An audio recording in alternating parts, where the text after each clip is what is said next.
Nick, Claudio. good night. This is kind of late for both of us, but still, well, the game just finished. Yeah, good Happy to see evening. you again. We're testing everything, certain new waters today. So I try to see how our work goes through Restream and your podcast stuff and everything else. I mean, we're trying to be everywhere. Let's see how tech savvy Claudio Villalobos can be with Nashville Total Sports, all right? I mean, Yeah. if you're listening, this is the Talking Calcio podcast, along with the video version of all this. This is the instant reaction with Nashville Total Sports, Claudio Villalobos. We even gave it a name, didn't we? We did. Final whistle reaction. Sounds good. Exactly. I love it. I love it. This is exactly what it is. The final whistle reaction. Nashville SC win 2-0 over Atletico Ottawa in the first round or the first leg of the CONCACAF Champions Cup. Claudio, your initial thoughts on the match? I thought it was a good overall outcome for Nashville, obviously winning. But I think you and I were differentiating on the starting lineup, differentiating on just the young players that were playing. I thought it was a prove-it moment. I thought it was a good thing. But what did you think about the whole game itself? Well, I mean, at the end of the day, the score matters a lot. I mean, it's the first leg of a 2 game round, and yeah, 2-0 is a very good advantage to come to Nashville and kind of settle the rest of the stuff here. It caught me by attention. I did tell you off microphone the type of lineup that BJ used.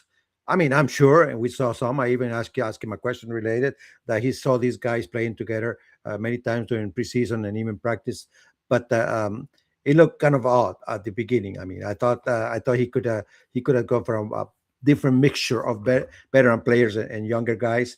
I think it would have been a better idea, but I mean, I'm not the coach again. I've said that many times.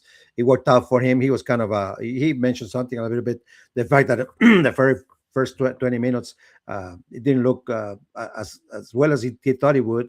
And again, I mean, just like any other game, just like any other beginning of a season, what I think I saw tonight, uh, Nick, besides the team taking care of business in the first leg, like I said, I saw some players that are, I don't know. I mean, that they need more work. I guess I don't know how to put it, or they look better with the usual starting lineup. I'm not sure. I think it's a combination of multiple things. The first thing being these are a lot of young players that started tonight. One player that I had my eye on at the end of the preseason was Ahmed Qasim. Would like to see him be, I guess, more aggressive on the ball, attacking the defender head on. I've mentioned that multiple times. I'll continue reiterating it as we go along. But I think these minutes were valuable for guys like Woobens Pacious, excuse me, that had a really good season last year in the USL with the Tampa Bay Rowdies. He had, I believe, 14 goals in the USL, and then he had 3 goals in 4 matches in the USL. I believe it was their little form of their interleague tournament, but that's 17 goals total and 1 assist as well. That's a guy that's bringing in good form to Nashville. And again, he scored tonight against Atletico Ottawa, and to seal it off was Sam Surge with the second goal of the match. And it was late in the game, which, as per usual, Sam is there to clean up all the leftover laundry, and good for him on that part. He's the talisman, as you've coined him as well, and everybody else has. But as for your point, though, when it comes to the young players, one player in particular, I think that really showed that he can play well, and that's Matthew Corcoran. He stepped up to the occasion. That was somebody that we disagreed on before this match, was that, is he going to start? Is he not going to start? I was in the camp that he was going to start, because I just felt that you go into that final preseason match against Lexington SC and you say, hey, no Matt Corcoran in the first or second half, and you wonder, yeah, maybe it's because they're resting him for this CONCACAF Champions Cup game against Atletico Ottawa. And sure enough, that's what it was. And you could definitely tell with him being that young player, yet he has such a strong veteran mentality. That's, I think, what led their midfield to the next level tonight, even with the lack of talent around him. You know, I never had a doubt of Matthew being a starter for this team. I believe he is. He should be. And I guess the only thing that I have against what the formation might have been tonight is that Matthew Corcoran is just has his own light. He has his own light. He bright by himself, but he brights a lot better, much better. He's much brighter when he's got the other guys that are actually can be, You said that you used the word when we were talking about it. You the know, the veteran mindset, and he's surrounded by a lot of younger players. When yeah, you we saw it in the 63rd, 62nd minute when they subbed on Patrick Yazbek and they subbed on Hani Mukhtar and even Sam Surge at that point. You could see the difference in play, the yes, quality. The yeah, quality was completely different. And it showed, and it made the point of Matthew Corcoran is a better player with the surrounding cast. And I'm not saying that he needs those players to be a better player because he's shown it without them that he can be a better player without them. But it's better to have those guys with him because when they're with him, guess what? They end up scoring goals, and that's what they did in that yeah. first goal round. And I'm with you in terms of the collective effort. He's a lot better. His efforts shows a lot better whenever he's got that supporting cast, like you said, around him. I mean, even stuff like with the Rubens, I'm not surprised to be honest with you. I mean, the fact that he had to go around in many ways before he actually landed in this position tonight, it tells you how good of a the guy is in terms of his effort, his willingness to do stuff that he needs to do in order to keep going on his career and his time in Alabama, all of that stuff. But I don't think, at least myself, I never had a doubt that he's the kind of player he is. As a matter of fact, he would be, and I mean, look, I don't know if you agree or not with me, but he's going to be fighting for that starting position very strongly. I have no doubt about Rubens in that matter. And I guess the same thing we can say for Warren. I mean, Warren really showed that he's got some stuff. He didn't show all the minutes that he was there, but I think he looked a little better when he actually same thing that Corcoran. Yeah. When Zurich comes in, when even Hani Mokhtar comes in, when Jasper comes in, Warren looked a lot better. He got He did. a lot of mark came off his side. He started doing a lot of good stuff on the left flank, better than he was doing in the middle. So that's, I guess, part of the knowledge that not only he has to acquire about the team, but even BJ about his positioning and what he needs to he does best to bring to the table. Yeah, and I appreciate you bringing up Warren Madrigal because tonight we saw a difference of play from him. And one word that has been stressed a lot throughout this preseason and the build up to the start of this season is that versatility. That is the one word that Yeah. BJ Callahan has stressed as the growth and versatility of this roster. I think Warren Madrigal is one of those key pieces to where you can say he has the versatility to play on the right side and has the versatility to play on the left side. And we saw tonight with that, I guess you would call it a false nine, where Hani dropped into the midfield a little bit, and you had Espinoza on the right and you had Madrigal on the left after the substitutions were in play. And it almost looked like he was more comfortable playing on the left side of the pitch. Is that right? Do you think that's the case? I think it is. I think it is because I mean, and it also stresses the fact that I mean, how many times you could see guys fighting and fighting, trying to feel the eye of the coach in an effort of I don't know 60, 65 minutes, even I mean somewhere in there, and all of a sudden a guy like Espinosa comes in there, plays what 15 minutes, 20 minutes, and then all of a sudden he does what he does best, assist for the second goal. I mean, that's just I'm not sure. I mean, that's just a veteran player doing what he knows how to do, positioning himself in the field outside, and then coming in as a those old movements that he only knows how to do. This the ball finds him open. He gets the pass. He makes Zurich come back to his home with a goal. I mean, it's just unbelievable how the things happen while other guys have to fight for 50, 60 minutes. And still, sometimes a big error shows more than the effort they do. What about Bauer saving the day? I Josh mean, Bauer. Again, going back to the word versatility, that guy is a utility, a Swiss Army knife to this team yes, because last year we saw it with the US Open Cup run. He played a lot of the right back position, ran up and down that right flank. This year, he's on the left side. And I guess we can see because Jordan Knight is playing that right back position. And it's now that Josh Bauer has become that versatile Swiss Army knife where he can play anywhere in the back. He's played center back before. He played right back last year. And now has played left back this year. BJ Callahan even spoke about it in the post-match press conference and just how he has developed as a player and his versatility and his importance to this team going throughout this upcoming season. So I'm very impressed with Josh Bauer. because a lot of those guys in years past, and no discredit to the guys that have been on this club previously, but if they were to step up to the occasion, I don't think they would have arose to the occasion like Josh Bauer has tonight. Yeah, for sure. And and then there's the other guy that I like to talk about, and only because I would like to see him since the very beginning, not only getting more minutes, but also performing in a level to where he actually fights for a starting position. Not because he's not fighting, he sure is. But what I'm saying when I mean fights, I mean fighting with a chance, like Right. Rubens, for instance, like Warren. And I'm not sure. What do you think in that matter? Brian Acosta made ground tonight.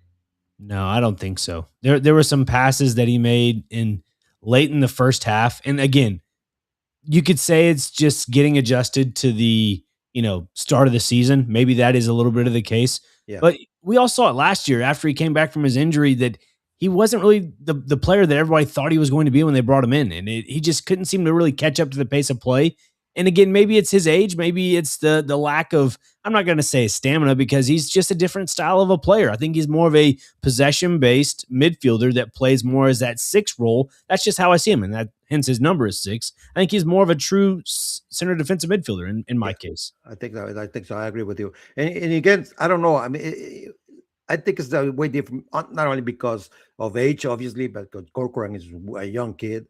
But I mean, in the case of Acosta, Brian Acosta, even with his experience, I believe the problem is that he hasn't been able to, not because of a lack of effort. Again, I have to stress that he hasn't been able to connect the way he's supposed to, perhaps with the likes of a Patrick Jaspek or Eddie Taxet. He just hasn't been able to, and I'm not sure, to be honest, to get on Brian's side for a little bit, if I may, Nick. He needs more minutes with those guys, Sure. more quality minutes, because I believe. Well, I'm happy to know that BJ thinks a lot about Brian, but I hopefully in terms of what Brian needs for this team or what he can bring, hopefully BJ finds those minutes for him that actually can make him become a lot better and better contributor for the team in the middle half. Yeah, I mean, for Brian Acosta, for me, the biggest issue is the pressure on the ball. When he does get possession of the ball, it's almost like I got to figure out where I can get rid of this immediately. Like there were a couple passes late in the first half to where I know one specifically where he got the ball, opened his hips back towards Nashville's basically back line, and he just flicked it off with his, I guess, outside the boot, and it went up way up in the air, and it was just, you could have easily opened your hips, taken a few steps that direction, and passed it onto the ground consistently. But again, that's me nitpicking the situation, and maybe I'm over exaggerating about it a little bit, but I just would like to see a little bit more consistency when it comes to possessing the ball, turning your hips, maybe looking over your shoulder 1 or 2 times here and there. But that's just where I stand with Brian Acosta. I don't think he's a terrible player. I just think No, not at all. No. I'm with you. I think he deserves a little bit more minutes. It's just you got to really fight for those minutes, and that's something BJ stressed as well. Is you got to fight for your minutes, and that's where you go on the practice field and you earn those that way. And unfortunately for Brian, there's a lot more talent on this roster than people think. That midfield's, again, Matt Corcoran is somebody that developed last season when Nashville needed a midfielder most. The beginning of the season, it was New England versus Nashville and at Geodis Park. The 2 center midfielders were Wyatt Meyer and Matthew Corcoran. One of those 2 players is not on the team anymore, which is still odd to me, but you have Matt Corcoran, who is developing to being this veteran box-to-box midfielder. And that's kind of what they're looking for right now. They're looking for youth, they're looking for quick development, and they're looking for maturity. And that's something I guess you could say is a little bit of a knock on Brian right now. It is. I mean, I guess, I mean, that is, I'm not discovering anything tonight by saying that consistency comes with minutes. Yeah. That's how it is. I mean, there's no other way around. There's no way to find it. He could show himself very well. Ryan is one of the most positive guys in practice. We've seen it. We've heard him. Everybody loves him. He's a great guy, and he's very positive in practice. He's pushing hard all the time. Well, I mean, again, the problem is that he needs to sit somebody. That's the way I see it. Yeah. And I guess here comes to my next question. When I see stuff like this tonight, Eddie wasn't there at all. Right. I mean, in some particular stuff that he does, the team missed him. I think the Sure. team missed him tonight. His work, his effort, he's back and forth and box to box. That's missed for any player. However, now here comes the big question. Uh, as I say that Matthew Corcoran needs to play more and more and more minutes every game. Mhm. He's gonna have to replace somebody. Who's that gonna be? That's the problem. I I look at Corcoran as a rotational midfielder, like right now. We all know the 1 and 2 combo is Tag Seth and Yazbek, okay? And Yeah. then when it comes to the next person in line, it's Matthew Corcoran. It depends on the opponent for me. If you can somehow game plan a midfielder with Is it fair though? I'm sorry to interrupt you, no, but it's in the same topic. Is it fair to ask why? Why is it have to be him the third on board yeah. The reason and why I not the think first or second? the reason why is because Eddie Tagseth covers more ground. I think you look at Eddie Tagseth, Yeah, and that's a guy that, again, logged probably the most mileage last season for for sure. MLS player overall in the midfield. That's somebody that can close. Basically, is what BJ Callahan's asking for is everyone attacks, everyone that defends, but he wants to close that space defensively quick, and that's something Eddie does well. And you have Patrick, who is kind of that bigger body, that the guy that can find those long passes. That's the perfect combination. I'm not saying Corcoran can't play with one or the other, but right now we're just seeing both of those top midfielders in Tagset and Yazbak play really well. And again, those guys are on different contracts when it comes to a guy like Matthew Corcoran, who is a United States international. Oh yeah. And again, maybe he might get a little bit more room this year because of the World Cup and just for international duty purposes, because we all know Yazbak's probably going to get called up to the Australian national team, which he's done in previous times. I'm not saying because we're all going to have a World Cup stop. We get that. The league's going to stop for the World Cup. We get that. But when they come back, I mean, there might be some occasions somewhere down the line where there's going to be an international break and they're going to miss one or two of these guys. That's why I like a lot of these additions this past offseason, Claudio, is because you look at guys like Warren Madrigal, who have so much upside, and he's from Costa Rica, who he has, a lot of, I'd say, experience at the second division of La Liga with Valencia B. And you bring that into the equation of the team now, you're not going to grab guys that are going to be playing on international duty. I think that's another reason why they got offloaded Jacob Schaffelberg, in my opinion, is because he was always being called up to the Canadian national team and never was truly available for Nashville SC. And I'm not just saying that was a knock on him. Also, too, that you had to revolve the play around Jacob Schaffelberg, not around the team. He didn't revolve his play around the team. It was always you pass the ball way down the field, he'll run after and chase it, kind of like backyard soccer. This is a little different now. BJ wants to build up play. He wants to build up play fast, score in transition, and close down the gaps when it comes to defensive tactics. This is just the new style of soccer. He wants to be up with the times, and I don't blame him. Well, yeah, and I believe I always liked. I love Jacob Schaffelberg and what he brings to the team and everything he did here in Nashville. But I mean, if I was to choose, not because of him, but actually just a feeling of mine when I look at football, at soccer, is I've always liked that particular player, Right. like the Mukhtars, like the Warren Madrigals, like even let me say. Who might be the other one? Even Jaspic. Those players those players that know the ball at any part in the field, at any particular part. I'm gonna have to go take a side on this and say, well, if you're gonna give me the two players, what a guy like Warren Madrigal can do when he's get the ball, or even when he loses the ball, against what Schaffelberg could do, I'll take Madrigal any given day. I will just do it that way, only because what he can do with that ball on both sides of the field. Yeah, I mean, he's the balls well. He's creative with the ball at his feet, and that's something you need to see in a forward, especially at that age and that caliber of a player to play in MLS. Is you got to be able to beat your defender head on, and that again, it rounds back to Ahmed Qasim. There was a point in this game tonight against Ottawa.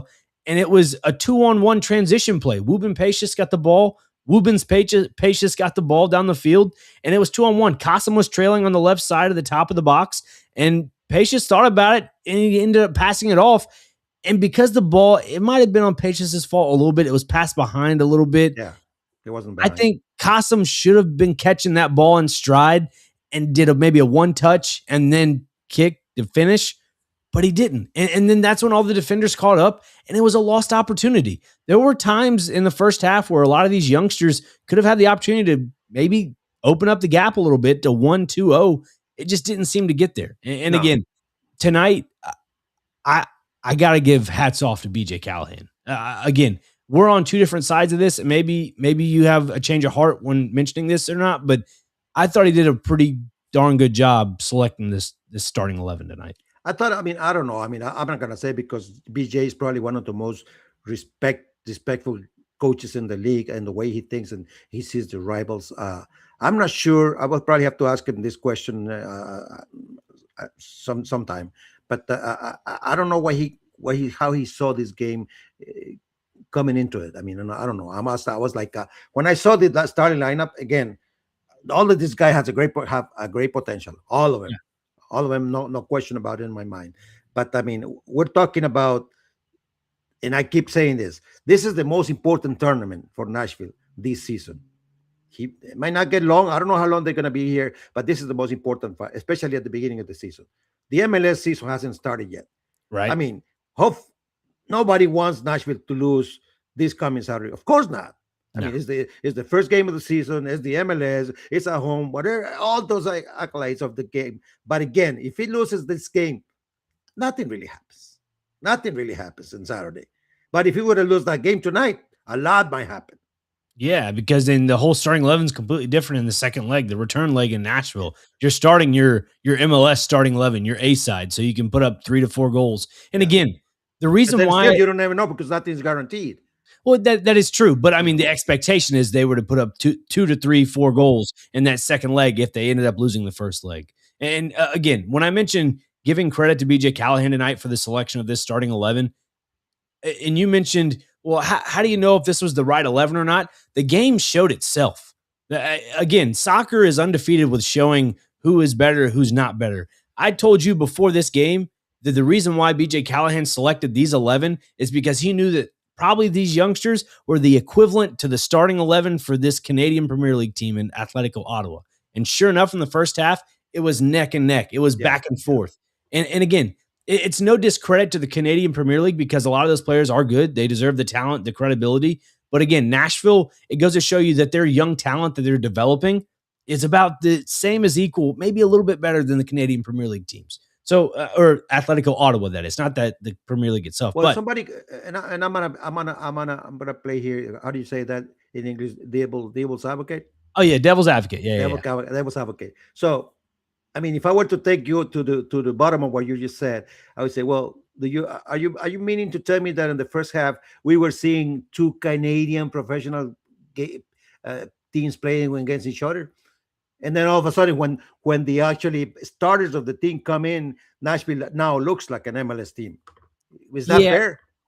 I get where you're coming at, and I would say this: the quality of the Nashville SC starting 11 tonight is equal or more than the Atletico Ottawa team that was on the field tonight. So yes, I'm somewhat saying that they are the equivalent to a Canadian Premier League team, or the Canadian Premier League team they played is the equivalent to the depth of a MLS squad. I think that's a better way to put it. That's a better way. Because it almost sounds better. Yeah, it almost sounds degrading a little bit to say it the other way. But no, I would say Atletico Ottawa is probably the equivalent to I'm not saying backups to the MLS squads at all, but I'm just saying for tonight, that is, it definitely equated to about equal or more for Nashville's starting 11 tonight. And again, these are valuable minutes for all these youngsters. These are valuable minutes for a guy like Jordan Knight.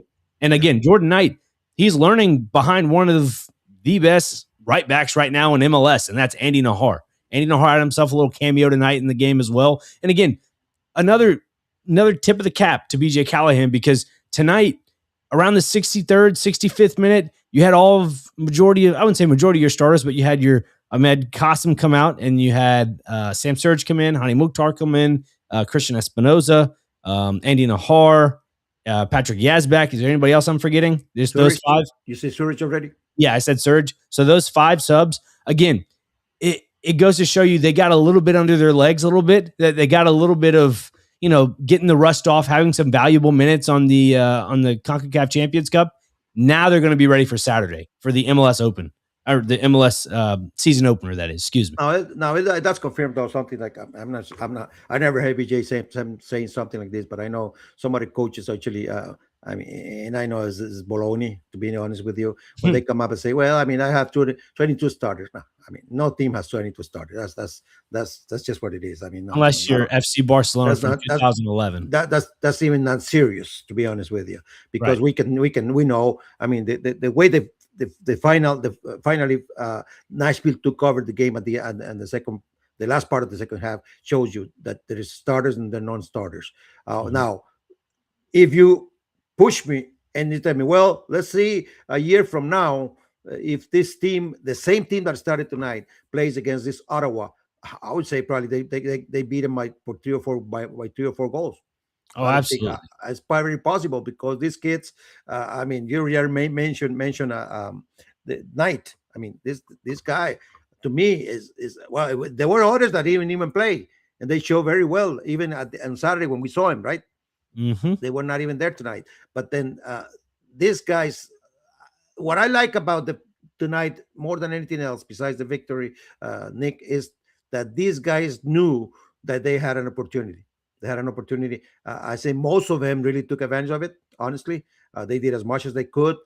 They know for sure that there's a lot of stuff that needs to be improved, of course. But I mean, in order for them to fight for position or more minutes, that's real. I mean, that's just the way it is. But I'm happy to see a lot of stuff that I thought they might happen, and it happened very early. Again, if anything, I can take off for me tonight in terms of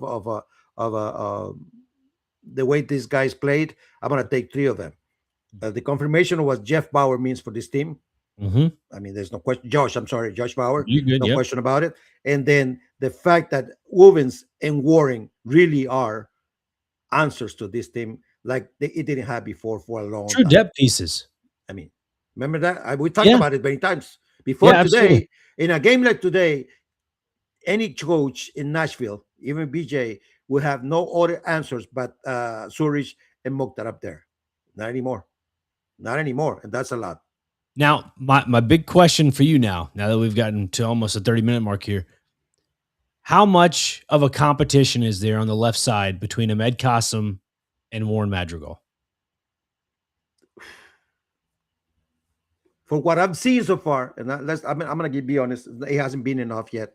Right. What I'm seeing so far, I believe this is for Warren to lose.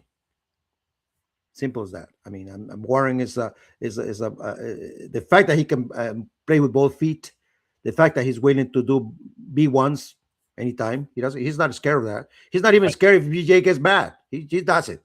If he's there, like there was a big play there where he was like cut, but I think surrounded by three players, he still did went by 1v1, and the coach was right in front of him. I mean, if he would lose the ball there, or he might have said something, but he still didn't care. That kind of attitude on a young kid is what perhaps many of the soccer players today need. I mean, be brave, be brave. Don't worry about making that mistake. It's gonna happen anyways. Sooner or later in the game, many times in the game, many times with their career.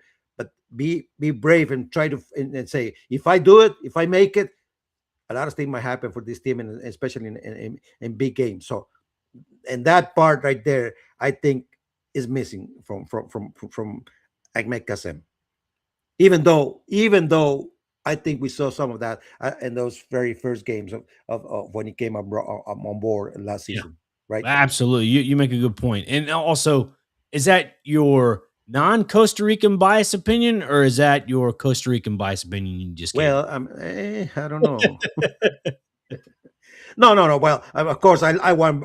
Already said it with Yeah. you and with life. I want Warren to like any other guy from my country to be successful. But he's Mhm. got what it takes.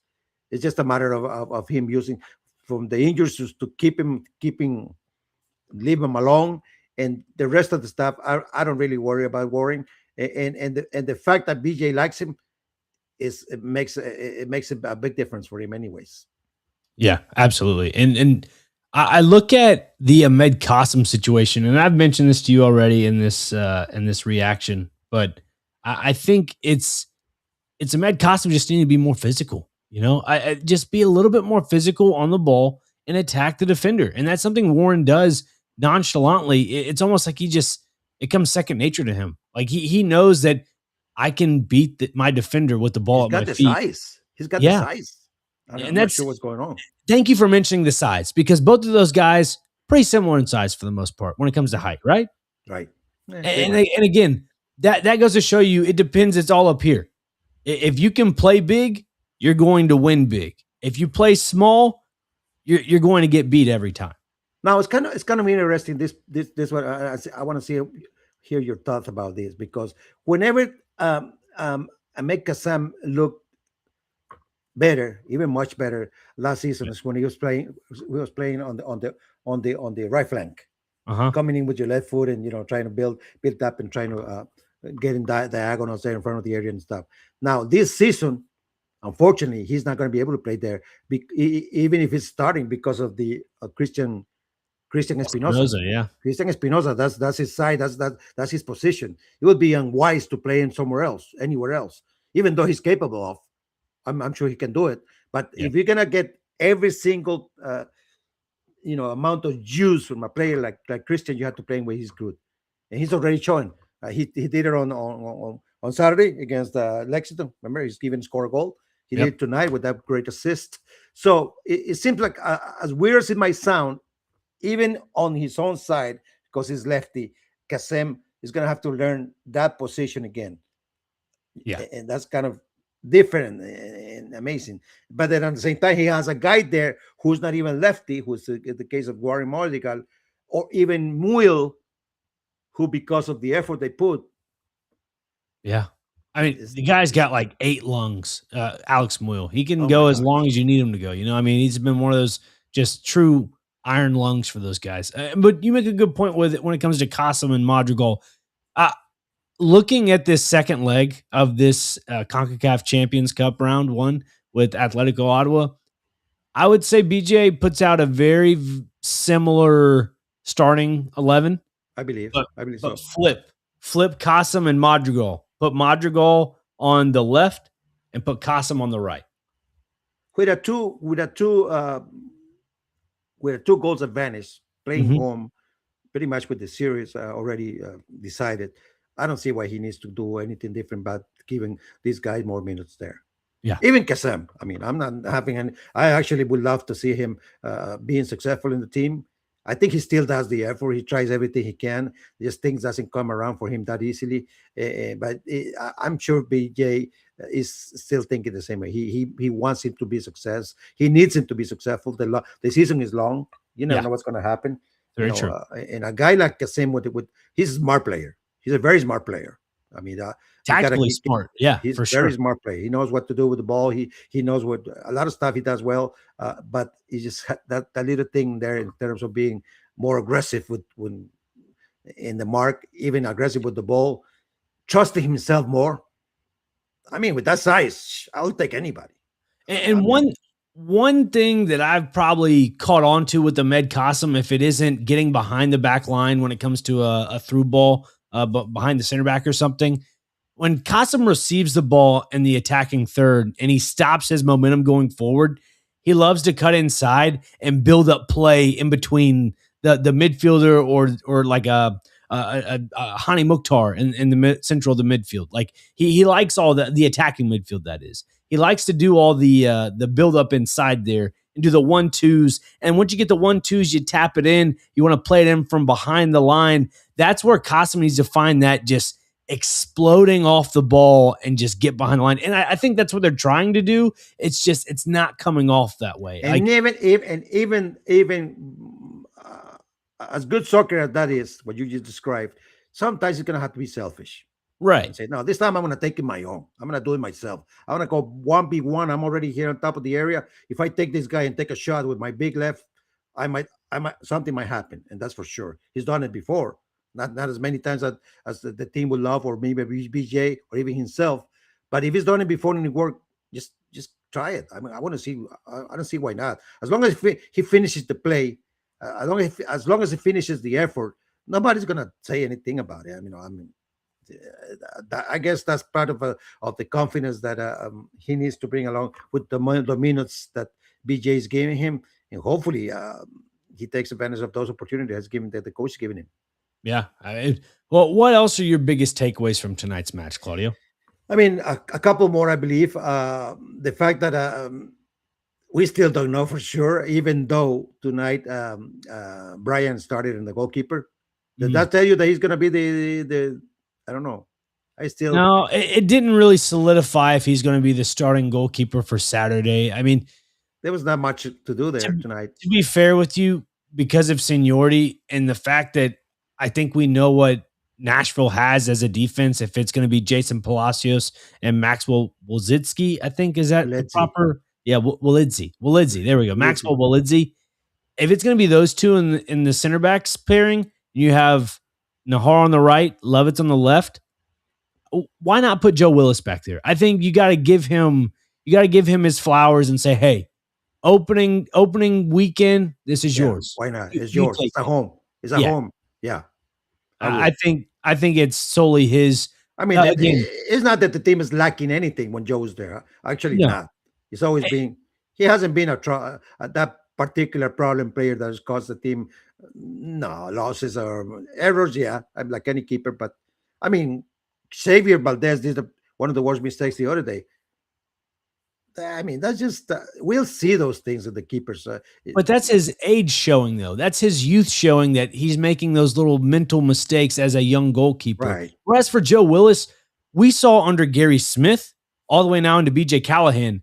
Under Gary Smith, we always would nudge each other in the press box. Hey, where's this ball going to go? He's going to go way up in the air, and they're not going to win the ball up in the air. You know what I'm talking about? The goal kick, he'd kick it all the way back there, and it would amount to nothing. Now what you see with BJ, they're just passing it out of the back. Yeah. And that's just something different that Joe has adapted to his game. Who's saying you can't teach an old dog new tricks, right? I mean, that's a guy he's collected. Don't tell that to Joe. Exactly. And last season, preseason, that is, when we got to go to the week where they had, practice, I asked him the question. I said, hey, what do you want to do this year? And he just said, I want to win championships. Because at his age, he just wants to win the hardware. And again, give him his flowers. He deserves to be the starting goalkeeper for this Saturday for the opening weekend of MLS. Just simple as that. I think hopefully he plays this Saturday. I like to see that myself. But he's still going to play a lot of minutes this season anyway. So absolutely. And even if it's because, again, this is a team that's playing in 3 different tournaments. Yeah. And I mentioned 3 different tournaments, one of them being the MLS, just being the league in general. You're going to have a lot of minutes there, but you're going to be playing in the CONCACAF Champions Cup, and you're going to be playing in the Leagues Cup. And it makes me wonder, and when it comes to the Leagues Cup, I think that's where your roster construction is going to be a little bit more different because of the limited amount of subs you have. And whereas the CONCACAF Champions Cup, both of the guys were on the substitutions list tonight, Xavier Valdez and Joe Willis. So there's going to be minutes to be had for all 3 of them. Well, we're probably going to see one of them play in the next game anyways against these guys. Yeah, either it could be Xavier Valdez. Yeah, either Joe or Xavier Valdez. One of them is going to be the starter for that game, for sure. And let's remember, it's fresh in our minds, but 2-0 is what Nashville is leading on aggregate right now. And that's where they're coming home to, is a 2-0 aggregate advantage. That's a lot. That's a lot for any team with this level coming into Jody's Park. That's a lot to play against. And another reason why I'm confident that this starting 11 that was put on the field tonight stays the same way in the return leg to Nashville is the first half. It was back and forth. It was a stalemate. This team knows how to defend well. Even at the young talent they have, they know how to defend well. And again, you look at that and you say, how can you build off of that? And I think they can build off of it by just putting them out there and collecting more minutes. Simple as that. I'm very curious now about what he'll do for Saturday, though. Oh, Saturday? No, here's the Saturday lineup. I feel it right now. Let me hear it. Joe Willis going to right back, Andy Nahar, Jason Palacios, Maxwell Wolzitsky, Wolidze. Gosh, I'm going to get used to that. Wolidze, Daniel Lovitz on the left at left back. The midfielders, you'll have Tag Seth Yazbek. Your attacking midfielders will be I'm gonna go. Ooh, Well, Spinoza no, I'll get there. Espinoza, but I'm looking for the left one. for left hand side. Mm.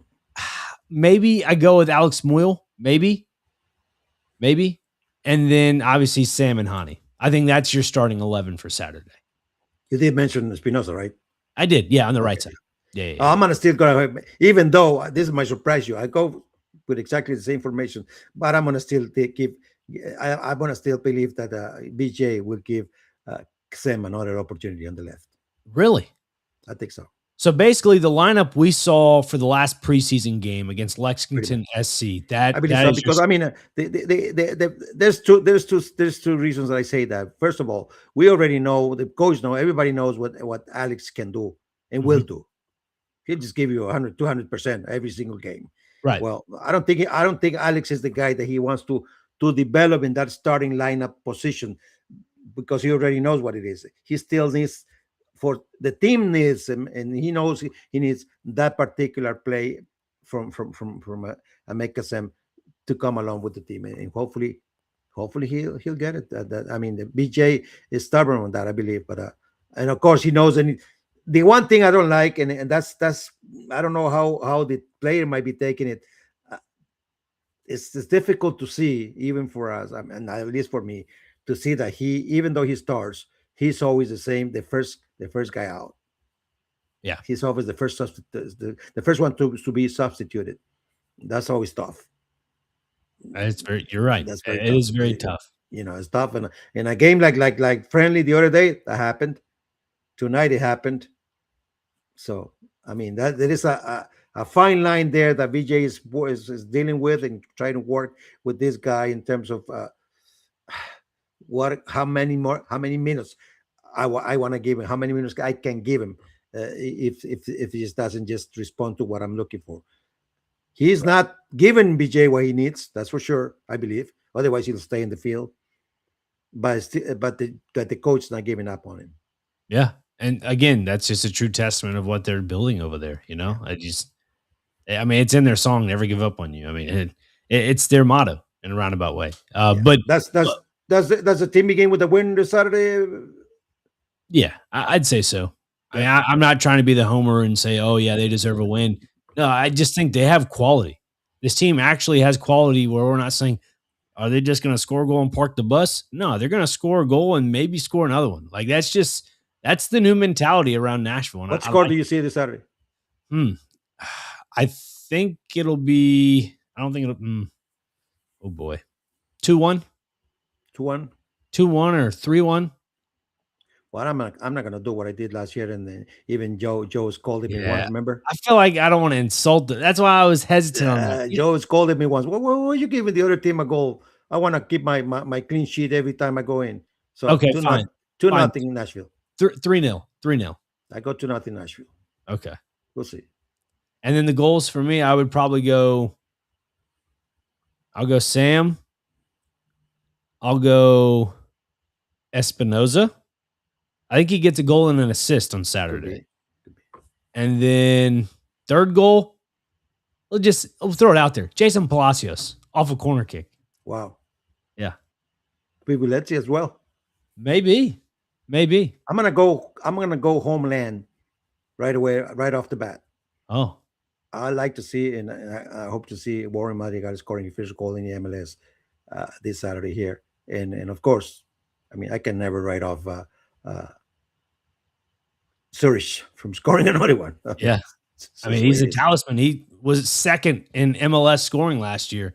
Hopefully, he's looking for to get first this year. I mean, that's just something interesting to look at. But Nashville's going to have a tall task on their hands this Saturday Oh against yeah, New England yeah. Revolution. They just brought in a goalkeeper, JD Gunn, I believe, was promoted to the first team. They're not sure where they acquired him from, but that was a recent signing. I think it was We might be able to today's. do a hopefully we might be do we might be able to do a preview before the game, and we'll talk more about what Yeah, New England brings to the table and what Nashville might be facing this Saturday, which is not easy by any means. It's just the fact that the team's going to play their heart its heart off uh, out because of being home, because of the fact that the castle keeps being that building where All the teams had a lot of problems making scoring goals and make winning points. But besides that, I don't know. I don't think there's a huge advantage at all because Nashville against these guys at all. No, I don't think so.